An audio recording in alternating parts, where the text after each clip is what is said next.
So what's up YouTube? Now most of you that are farming know that sales, accounting, marketing accounts for up to half of the actual role of being a farmer. And those of you that follow our channel know that we've been working with drop-off buying clubs and more recently flying the RICO flag, which Johanna has been instrumental in setting up several RICOs to create what I think is the most optimized and efficient method of selling direct to consumers that exists. But what about if that was available as a globalized app integrated with your accounting systems and your local market concerns, where you could effectively start up drop-off points and effective sales management yourself?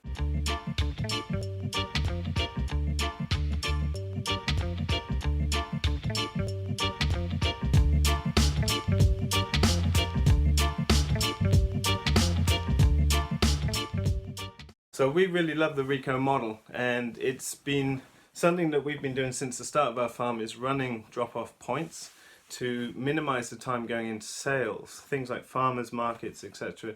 It's just a lot of time invested with no guarantee of sales. Now, I've made videos about RICO several times on this channel, so go and have a look at them if you're not familiar. But in a summary, you could say RICO is like a pre-sold farmers market. It's run exclusively through Facebook, and it's a very effective way of dropping off a lot of products in a very short time. Now, because it's a pre-sold market, it means you eliminate waste by not bringing products that you haven't sold, and it also gets around some of the trading laws, which means you can pop up with a bunch of producers in a car park of some predetermined location, like a school or community building or a shop that's out of use after hours or whatever. Now, there is a certain pattern language what makes RICO successful. It's spread all over the Nordic countries, and some of our students and followers have set them up in North America, in South Africa, and even in Ireland. Now, we love RICO. It's very effective. We have 1 hour drop-offs in the summer and half an hour in the winter, and we can turn up and drop off thousands of euros of products very efficiently.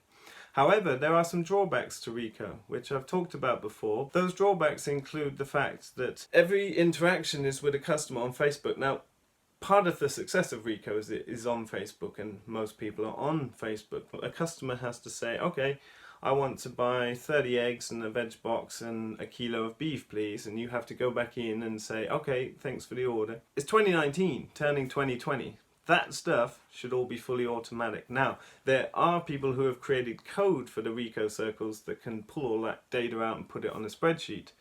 But we sell in many different ways. We have restaurant sales, we have subscription customers, we sell on RICO, and we offer bulk discount deals where people can buy 50 chickens and get them whenever they want throughout the season. So we're really excited about this app called Local Food Nodes, which has been created to directly connect consumers and producers. And the biggest difference over any other such app is that it does not charge the producer to join it. Now, we know these models exist, and many people are coming up with new models to try and act as middlemen between farmers and consumers, but they all want a cut of the profit. I've seen them in Germany ranging 10 to 20% of sales. Now, that is your profit margin, and we can't have that. We need direct customer to farmer relationships that do not have to pay out money to a middleman. This is a project that's been worked on over several years by people who have not been getting paid. Local Food Nodes already exists with over 6,000 members, but they're just about to launch a crowdsourced campaign on Kickstarter, and they want to take this global. Now, I want to get fully behind this, and I want it to go viral. This is what we all need. If you can take all your sales, now a drop-off point could be your farm, it could be a RICO ring or similar, it could be a pickup point that you just do on your own as well as with other farmers producers, it could be linked to restaurants, it could be sending out fresh sheets to restaurants, it could be dealing with subscription orders, it could be doing anything essentially. The functionality of this app is limited purely by developer costs, and that's what the Kickstarter campaign for Local Food Nodes is going to be about, raising money for developers to really take this to the next level. Now, I've been talking with Albin, who's behind this, and we're going to interview him on the channel on Sunday to have a longer, more nuanced conversation. And I want you, if you're a producer, to answer in the comments below what are some of the functional technical needs that you would need from such an app.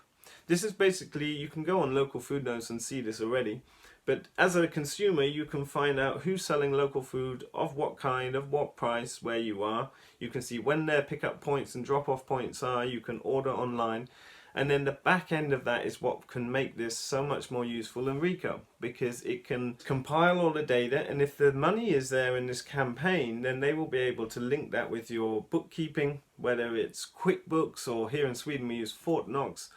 All of that functionality is limited only by how successful this campaign is. Now, I want it to go viral and make it an immediate global platform that any farmer can tap into. I have dozens of emails weekly about people wanting to set up RICOs where they are. There is not a huge amount of information out there. RICO is a word that doesn't mean anything in most languages, and I think we need an updated, more efficient system than that. RICO is amazing. I stand behind it fully. But I think all of the back-end stuff should be automated, and it's better for the customer and it's better for the producer. As I said, what I love about this model is that the producer does not need to pay to join. How do they make their revenue? Well, every single consumer needs to donate for 365-day access to the site. Now, this will always be available for a donation of $0. So anyone can join. But what they found with the 6,000 members that are currently using the app is that most people donate a small amount towards it. So the consumer is funding the salaries of the people that are making this system possible. And that's what I really love about it. These are people that have worked over several years now without any funding stream off their own backs because they want to see this happen for the benefit of all. And that's why I'm willing to get behind it. We need a globally useful model. And we need the level of functionality that I think if we can spread this campaign and make it go viral, it will generate the funds to put the top end developers on that will make this seamless for people in totally different contexts all over the world. Right now there are just 3 people working on this project over the last years. And so currently they need about 300,000 euros to pay for their offices and salaries to make this available to everyone freely. If this goes global and gets much bigger, they will obviously need to employ more people. Now in Sweden, taxes, etc. are very high, so employing people is expensive. And so they'll need more funding. But think about it, if millions of consumers join and donated $1, it's nothing to the consumer. And the ease of just being able to go on the phone, order your grass-fed beef at the drop-off point you want, and you as a farmer be able to print off your list each week and have all your data there already linked into the accounting, payments sorted. It's just exactly what we need. If you're a farmer, tell me about what you need, specific technical details in the comments below. If you are a YouTuber or someone that's got a social media presence in this field and you want to be in discussion with me on this channel, that we can hash out some of the different details and nuances that are going to be needed in your country, especially America, because I think that's going to be the biggest marketplace for this app, please get in touch. I'd love to invite you on the channel and have a conversation with you for the benefit of more people. This is something I'm really wanting to stand behind, and I think with your help we can spread this globally, and it will make a massive difference to small farmers who are wanting to work for the land, for their own benefit and for their customers' benefit. The best way you can find out more is check out local food nodes in the link below, and on Sunday on this channel we'll be interviewing Albin and having a much longer conversation, so your comments and questions below will feed into that interview. And likewise, I hope to get other producers and people on YouTube to join the conversation on our channel during the next few weeks that the campaign is running, so that we can really see what the global need and what the functional needs of such an app are. I think this is an amazing project. We're not financially invested in this company and we don't benefit from it in any way. I'm putting my time into showing this because I really believe in it, and I believe the people behind it have exactly the right intentions, and purely the fact that they are not charging the consumers for this makes this a model that I can stand behind. So thanks for your attention, and you'll find more on the interview on Sunday. Don't forget to leave comments, questions, or get in touch through private messages. See you in the video soon.